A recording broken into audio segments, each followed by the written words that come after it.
হাইকোর্টে এবার ধাক্কা কালীঘাট তৃণমূলের। এই মুহূর্তে বড় খবর, হাইকোর্টে কালীঘাট তৃণমূলের ধাক্কা। বিরোধী দলনেতা থাকছেন ঋতব্রত বন্দ্যোপাধ্যায়। দুদিন ধরে শুনানি চলছিল, শুনানি শেষ হয়েছিল গতকালই এবং বিচারপতি তিনি কিন্তু রিজার্ভ রেখেছিলেন সিদ্ধান্ত। এবং এবার জানা যাচ্ছে কলকাতা হাইকোর্টের বিচারপতি কৃষ্ণ রাও তিনি নির্দেশ দিয়েছেন বিরোধী দলনেতা থাকছেন ঋতব্রত বন্দ্যোপাধ্যায়। ফলে হাইকোর্টে বড়সড় ধাক্কা কালীঘাট তৃণমূলে। রুমা পাল আমাদের প্রতিনিধি রয়েছেন টেলিফোন লাইনে। রুমা, কি নির্দেশ আদালতের?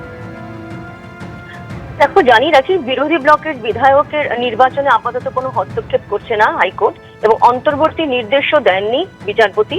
এবং শোভনদেব চট্টোপাধ্যায়ের আবেদনে আপাতত হস্তক্ষেপ করছে না হাইকোর্ট। এবং জুলাই মাসে যেহেতু পরবর্তী শুনানি, সেক্ষেত্রে এই যে তোমার শোভনদেব চট্টোপাধ্যায় বিধানসভার সইজাল কাণ্ড নিয়ে যে হাইকোর্টের দ্বারস্থ হয়েছিলেন, সেক্ষেত্রে এই শুনানি চলার পর আজকে যে সিদ্ধান্ত হয়েছে সেটা কিন্তু বিরোধী দলনেতা ঋতব্রত বন্দ্যোপাধ্যায় এবং বিরোধী ব্লকের বিধায়কদের নির্বাচনে আপাতত কোনো হস্তক্ষেপ করছে না হাইকোর্ট।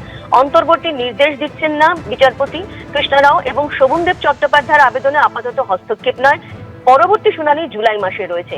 এবং জানিয়ে রাখি যে এই যখন শুনানি চলছিল, এবং সেক্ষেত্রে গত পরশুদিনও কিন্তু বিধানসভায় সইজাল কাণ্ড ঘরে বসে অধ্যক্ষ জানলেন কিভাবে, কোন পক্ষ বেশি লোক আছে, অধিবেশন না দেখে কিভাবে তদন্ত, প্রশ্ন তুলেছিল হাইকোর্ট। তবে পরবর্তীতে এই শুনানি চলাকালীন এখন যে সিদ্ধান্ত নেওয়া হয়েছে হাইকোর্টের তরফ থেকে, সেটা হচ্ছে বিরোধী ব্লকের বিধায়কদের নির্বাচনে আপাতত কোনো হস্তক্ষেপ করছে না কোর্ট। অন্তর্বর্তী নির্দেশ দেওয়া হয়নি এবং শোভনদেব চট্টোপাধ্যায়ের আবেদনে আপাতত কোনো হস্তক্ষেপ নয়। পরবর্তী শুনানি জুলাই মাসে রয়েছে। রুমা, ধন্যবাদ।